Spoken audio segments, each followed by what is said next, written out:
Residents in Fayetteville, Tennessee, waking up to news of a devastating fire impacting downtown Fayetteville this morning. The fire, which is believed to have begun around 2:15 Sunday morning, was located on the western side of the courthouse square and downtown. And here is a video of the fire submitted by Randall Justice, showing the scale and power of the fire as first responders work to put out the blaze.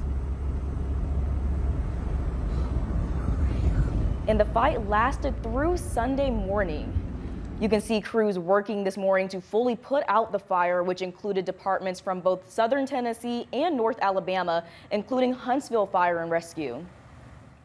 The community is now mourning the loss of a major piece of its history after the massive fire swept through the city's historic square, and we are still waiting for an official update from investigators, but the mayor confirms that 4 businesses are at a total loss, but in the midst of the ashes, the spirit of Lincoln County is already showing its strength. Just hours after the downtown square was filled with families for the Main Street Chocolate Walk, the celebration turned to catastrophe. 4 staples of the community, Mercantile on Market, the Skin Refinery, Young Vintage, and the Dance Academy, were reduced to rubble. These stores that were affected were absolutely full last night. You know, it really hits hard when I saw the pictures this morning and video of the travesty that had occurred, knowing that I had just been there in those businesses and in front of them just a few hours before, and now that just knowing that they have lost just everything, it had to be a complete and total loss. Battling the blaze was a regional effort, with crews from Tullahoma and Huntsville battling in the early morning conditions. Mayor Donna Hartman says a few firefighters were injured. I had 3 injuries as of this time. They were firemen. You have to understand, this morning when I got here at 3 o'clock, the water was turning to ice. So we had some slips, and then we had 1 injured when the front wall collapsed. Hartman says watching landmarks that have stood for generations crumble is a weight shared by the entire community. Without them, I mean, it would have been even more devastating than what it is now. But people just come and watched, and I see us sit on the lawn weeping. I mean, it's just devastating. The cause of the fire remains unknown, but the response is clear. A community already rallying to rebuild its heart.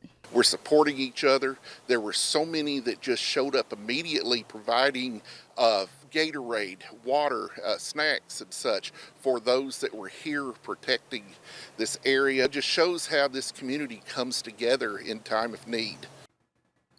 The community is setting up fundraisers for you to donate to help support those affected. We'll provide you with that information once we have it.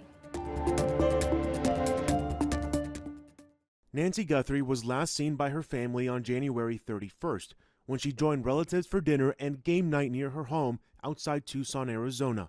The search for the 84-year-old is now in its 9th day. Former SWAT team captain Josh Sherrard says he doesn't believe there's been direct communication between the Guthrie family and any alleged abductors. We still have no valid two-way communication with this possible hostage taker and the author of these ransom notes. It's been all one way. And I think that both sides are probably getting a little desperate as to start that communication before that deadline comes up.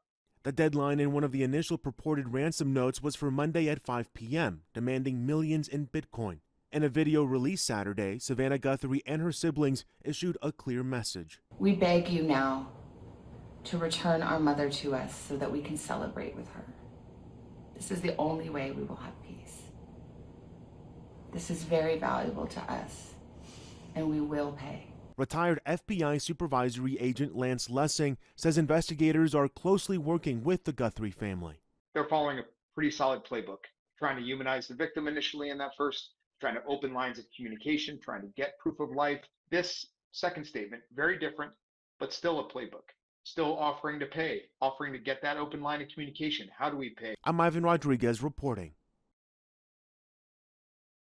The ball is in the court right now of the Republicans. House Minority Leader Hakeem Jeffries ahead of a crucial deadline for funding the Department of Homeland Security, saying Democrats are standing firm by their demands. Dramatically reform the way in which ICE and other immigration enforcement agencies are conducting themselves. Jeffries saying if that doesn't happen, a DHS shutdown would be the fault of Republicans. They're making the explicit decision to shut down the Coast Guard, shut down FEMA, and shut down TSA. Lawmakers have just days to find a DHS funding solution or see the agency shut down. The deadline is Friday. Democrats' list of requirements for a bill to fund DHS and reform ICE include requiring immigration enforcement agents to wear body cameras and remove face masks, among other conditions. Certain Republican lawmakers have indicated openness to some of those demands. When I was mayor of Miami-Dade County, we put body cameras on all Miami-Dade County police. Putting what agency you're from, I have no problem with that. But other demands are seeing more pushback from Republicans. A lot of times those face masks are there to protect the ICE agent themselves. I'm Reed Binion reporting. World-class athletes have been training for years for the Winter Olympics. There's one major wildcard though, the weather. The mountains in northern Italy where the outdoor events are being held were cold and snowy leading up to the start, creating that magical wintry feel we associate with the games. The snow is now melting and Olympic fans are starting to shed some of their layers, and temperatures are expected to stay slightly elevated. Experts say climate change has its fingerprints on this. Temperatures are running about 10 degrees above what is typical for this time of the year during the overnight hours, pushing us closer to that freeze mark. So viable, but kind of on a razor-thin line between melting and staying frozen. Cortina last hosted the Winter Olympics in 1956. Our average temperature during the stretch in February that we host these games has warmed about 6.5 degrees Fahrenheit, or just about 3.6 degrees Celsius. And what that small increase of temperatures could do is change us from what absolutely is expected to be snow at this time of the year, or what could come down particularly as ice or rain. As global emissions rise and the world warms, only a select few cities will be able to host the games. The International Olympic Committee said last week they could stage Olympic Games as early as January and Paralympic Games in February as a result of warmer temperatures. If the Winter Olympics is something that you love, it's really good to understand how climate change and our actions as humans are changing the conditions, the reliability, everything that goes along with the Winter Games, if we want them to be something that we enjoy in the future and that we pass on to future generations to enjoy as well. As expected, Ghislaine Maxwell took the fifth and refused to answer any questions. This obviously is very disappointing. We had many questions to ask about the crimes she and Epstein committed, as well as questions about potential co-conspirators. Do you think that Britain's royal family has questions to answer to your committee? Well, we would love to hear, from anyone. Obviously, I can't subpoena in foreign countries, or I would have done that in the Biden investigation. But do you have anything to add, Andy? I'll just add one thing that the attorney for Ms. Maxwell said that she has no indication and would say that neither Presidents Trump or Clinton are culpable for any wrongdoing. And that's one thing they said in his opening statement to us today. Correct me if I'm wrong, just to be clear, what her attorney said, Maxwell didn't say, her attorney said that she would answer questions if she were granted clemency by the president, Trump, and that she went on to say about Clinton and but he went on to expand that. The other thing is he pointed out a number of times that she has a habeas corpus petition pending for a new trial and release, and that's why she is not going to answer questions. Order up. It's 12:30 noon at Biscuits and Jams in downtown Memphis. The business only made around $500. This drastic drop, I don't know how we're going to make it, to be honest with you, not here. Monique Williams, or Chef Mo, the co-owner, says since November of last year, today is better than other days. We have had literally days since, the change where we've made $100 a day. $100. She says this drop in revenue comes from a big change in her business model. Her business is connected to Hotel Indigo. She opened the downtown location to be the food supplier for the hotel. We honor their vouchers, like when they come over and stay, they're Diamond Elite members, also other guests and things like that, any catering needs. So the bulk of our business has basically been the hotel. Now the hotel is home to National Guard troops who have their food provided. Which the guys have been great, so I don't want anybody to ever think they have really been great, you know. But they were going to be taking over the hotel like mid-November. And at that point, we would no longer be having those customers coming in that were traveling, and that's the base of our business, you know. So the hotel is completely locked down, only National Guards. Take a look at this. Chef Mo says in December 2024, they brought in just over $100,000. During December 2025, a month after the National Guard began staying at Hotel Indigo, she says they brought in just over $36,000. Chef Mo says she considers the economy and other variables like low tourism, but wished leaders thought about how this would impact local businesses. It's not fair. It's not fair to a business that I worked hard to start. It's not fair to the people that come to work every day to get an honest living. With business low, it's touch and go for Chef Mo. I don't know if we're going to make it to next month, let alone October. If we stay the way we stay right now, how do we do that?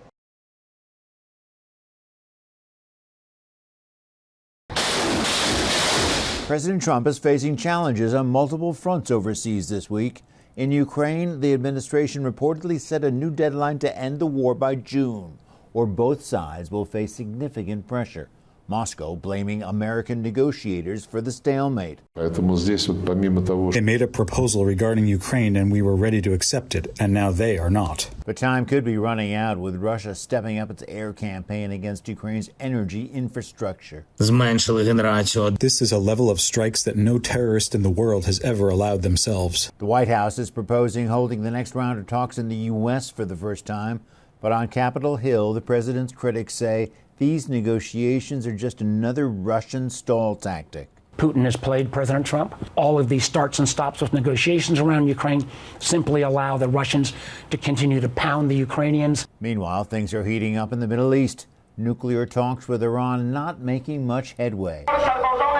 On Sunday, the Iranians said their missile program is off the table and they'll never agree to zero uranium enrichment. The negotiations will lead to results only if the rights of the Iranian people are admitted to and respected. But for the first time, American military personnel are part of the talks, and some say that could make a difference. Admiral Brad Cooper in the room. It's not just diplomatic pressure, military pressure is coming to play in a very significant way. President Trump and Prime Minister Benjamin Netanyahu are expected to meet on Wednesday to coordinate their Iran strategy.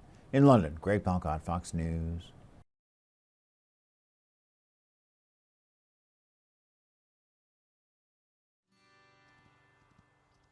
The Super Bowl 60 ads went for feel-good emotions and a lot of LOL. Budweiser played it safe with two iconic symbols of America, a Budweiser Clydesdale protecting a bald eagle chick from the rain.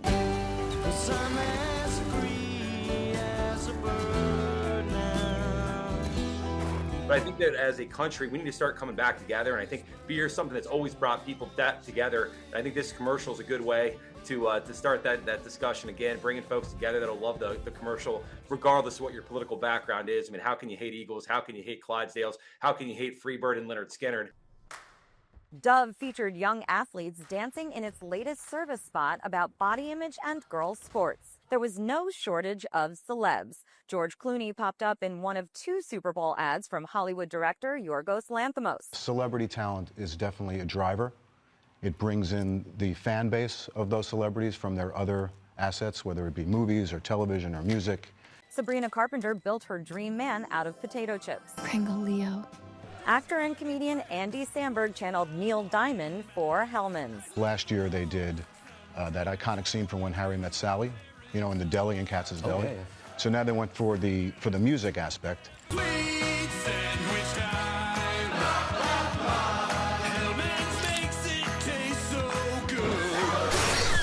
To Best Buds, Taste Buds.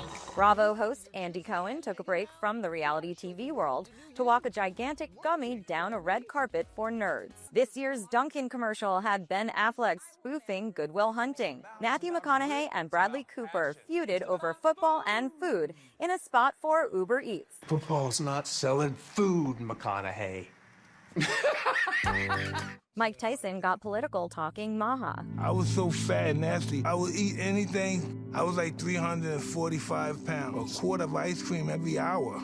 It is a winning issue, and I'm glad that there was at least one Maha message last night. And vodka brand Svedka rolled out what it says is the first fully AI-generated Super Bowl ad. No actors, no crew. Several ads focused on how AI is going to change our lives, with at least 10 for AI chatbots and other services. In Santa Clara, Ashley Dvorkin, Fox News.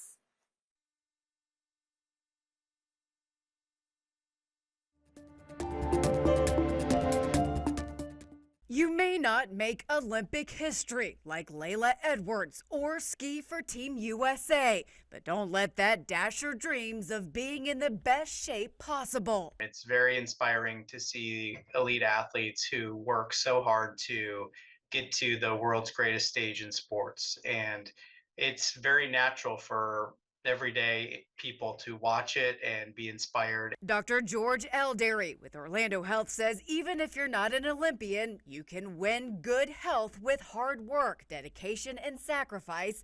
But if you're just starting out, he says, take it slow. I think too many people jump into something that's a little too intense for what their capabilities and what their athletic background is, and that's where you run into your risk of injuries. Next, Elderry says to dedicate a certain time of day to moving your body, then slowly add to it, building up to a sustainable routine. And be consistent. Olympians aren't just preparing every once in a while. He says the general recommendation is 150 minutes of moderate intensity exercise per week and 2 to 3 days of strength training with resistance. So we're working on getting our body stronger and then working on our aerobic capacity and our ability to be fit. Elderry says staying hydrated, maintaining a healthy sleep schedule, and having a healthy, balanced diet are also key. High-performing athletes, they're like sports cars. They need premium fuel. For Health Minute, I'm Mandy Gaither.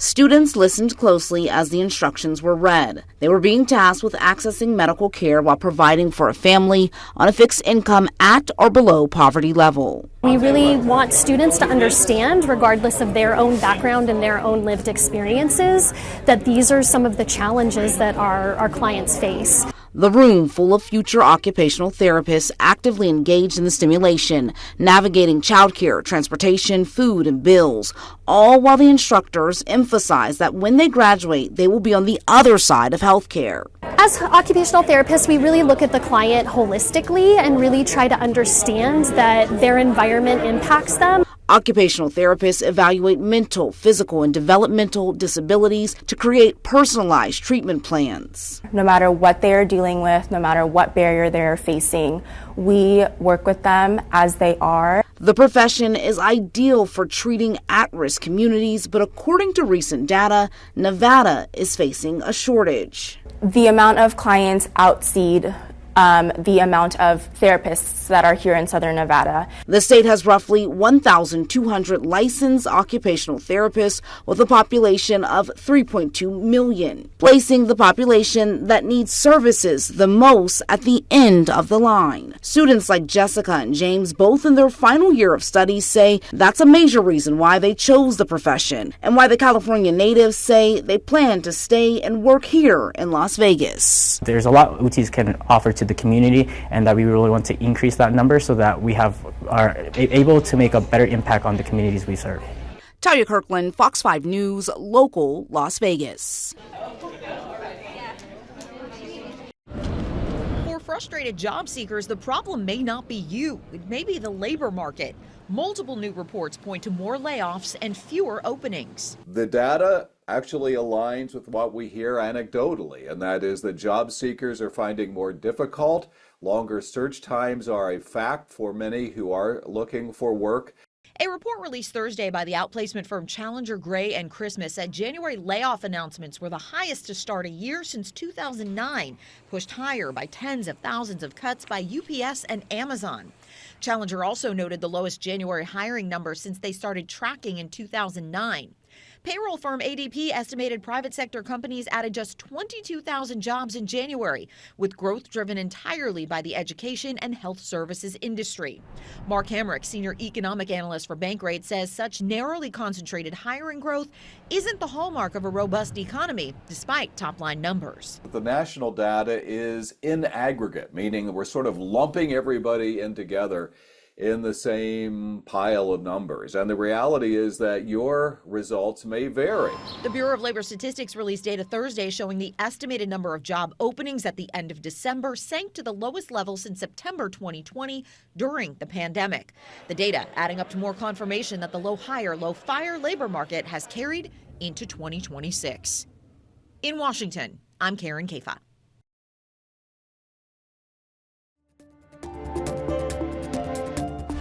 So I have a new roommate now. Hi, Grace. Together, we're pretty smart, but no one's ever done this before. It is time go. I think you mean go time, pal. Here's a look at the final trailer for Project Hail Mary. Ryan Gosling plays a science teacher sent into space to discover why the sun is dying. Project Hail Mary, based on the novel by The Martian writer Andy Weir, opens in IMAX and other theaters March 20th. You know what freedom is? What? No fear. Go!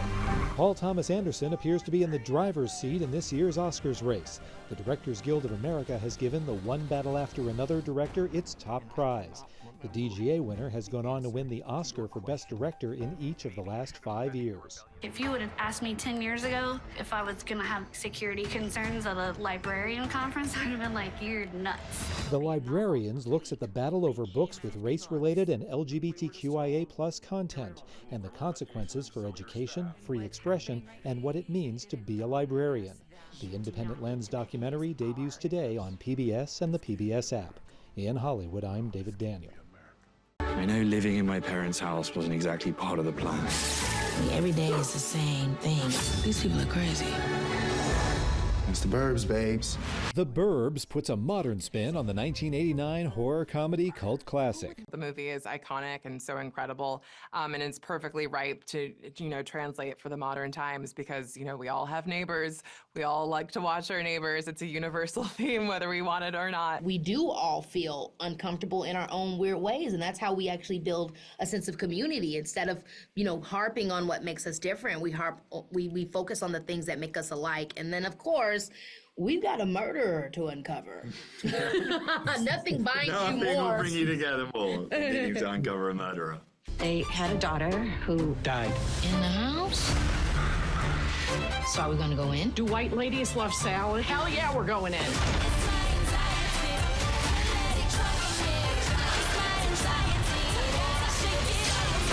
Which one of us is the murderer? Your face. We all love to laugh. We also all process life that way through humor. Like it's just the way that, we cope. And so I think that's an immediate intimacy that's built. And there was a fair few night shoots as well, and nothing bonds you closer to people than being up at 3 o'clock in the morning when it's got to silly hour. Yeah, eating tacos and soup exactly. And whatever crap he has made. Eating and just bonding to get through it all. Safest town in America has a lot of people desperate to leave. This is the part that gets a little bit complicated. Aren't small towns just the best? It is the safest town in America. What are we doing? Let's go. In Hollywood, I'm David Daniel. I think this place is going to grow on you,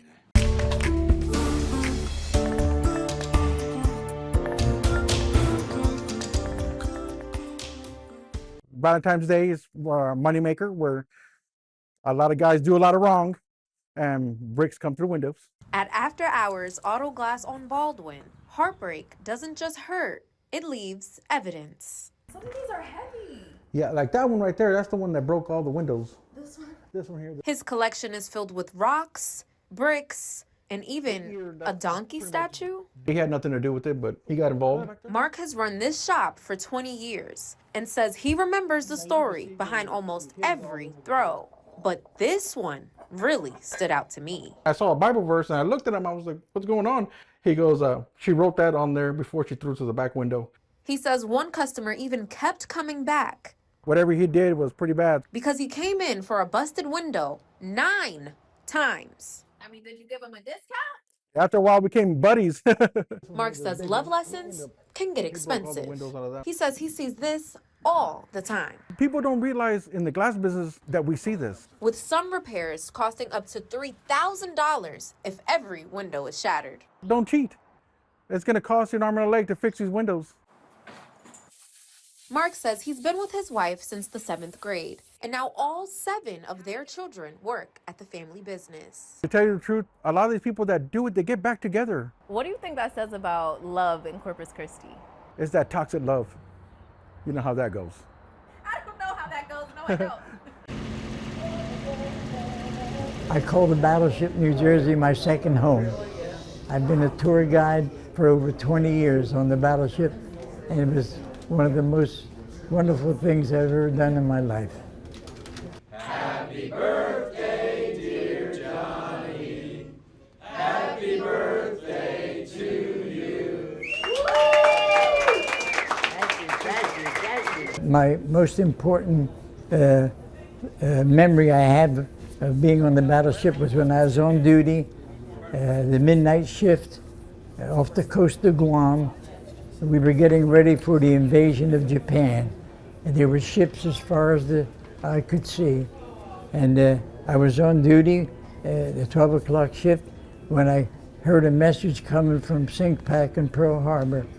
And as I kept typing, I kept getting more nervous, because the message read, the Japanese had surrendered, the war is over. That was my most glorious moment. I'll never forget it, as if it was yesterday.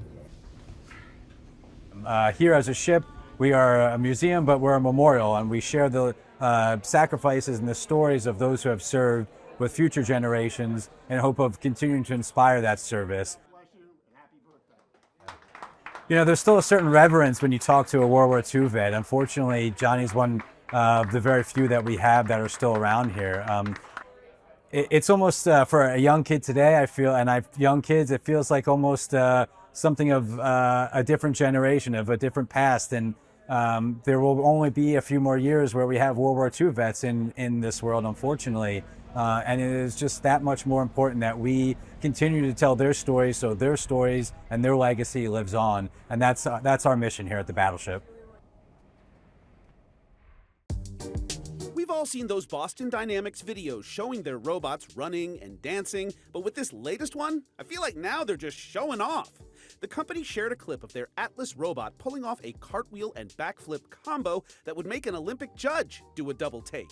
It was part of the final technical tests for the company's research model ahead of the rollout of the product version of the humanoid robot, fleets of which are planned for deployment at Hyundai and Google DeepMind. Boston Dynamics says the Atlas will be trained using new AI foundation models for a wide variety of industrial tasks. It wasn't all flawless fancy footwork, though. They also included a hilarious blooper reel showing the many misfires and not so smooth moves that happen behind the scenes on the road to robotic refinement.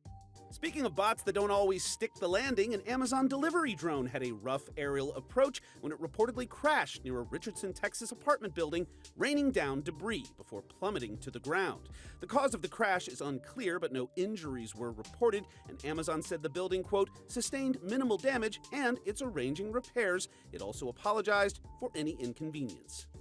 To be fair, good old-fashioned deliveries have their problems too, like pilfering porch pirates, or in the case of this video from Oklahoma, pooch porch pirates. In the video shared by the Oklahoma City PD, a pair of sticky-pawed pups are seen sniffing, then snatching a homeowner's package from their doorstep. But according to the department, what the pair was likely hoping were kibbles and bits turned out instead to be drill bits, seen here abandoned amongst the package's tattered remains. For Take a Look at This, I'm Jeremy Roth. Fox 54 Plus has your news, sports, and weather. Start your evening with Fox 54 at 5:30, delivering the latest headlines and live reports straight from the scene. Then, stay informed with Fox 54 News at 9, featuring your Tennessee Valley certified most accurate weather impact team, tracking everything from tornado threats to traffic delays during severe weather. Fox 54 Sports Extra brings you more of what sports fans crave, with deeper insights, expert analysis, and all the action that matters most. On Fox 54 Plus, you'll also find Alabama politics, plus 24/7 weather radar and real-time forecasts to keep you ahead of the storm. Looking for a quick recap? Don't miss Fox 54 Week in Review, highlighting the biggest stories of the week. Jumpstart your morning with Morning Rush. Fast-paced news updates, featured with uplifting stories from across the globe. Get your entertainment fix with Getting Real, where we break down movie reviews, top 10 lists, and spotlight the newest film. Die Hard fan? Locked On Sports dives deep into the Crimson Tide, the Tigers, college rivalries, and pro action. True crime warrior style? Killer Cases brings you gripping real-life stories that stick with you. Hungry for more? Cooking with Style serves up mouth-watering recipes that are easy to make and impossible to resist. From movie previews before you head to the theater with Take a Look to must-know headlines from across the region and around the world with In the News. Watch all of these shows on demand and also on the Fox 54 News app. Available on Android and iOS devices. Streaming 24/7.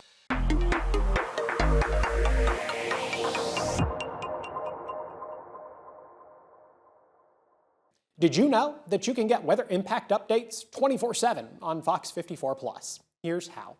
Go to Fox 54 Plus on your Roku, Fire TV, Apple TV, or Samsung. Once you're on the main screen, push the down arrow and click on the Fox 54 Plus Weather Impact 24/7 block. Here, you'll find radar, current temperatures and conditions, traffic cams, forecasts, and more, all available on demand. Want to get back to the main channel? Just push the down arrow and click on the 24/7 stream button. It's your weather impact updates 24/7 on Fox 54 Plus. Start streaming today. There's more to Fox 54 Plus with the Locked On Podcast Network.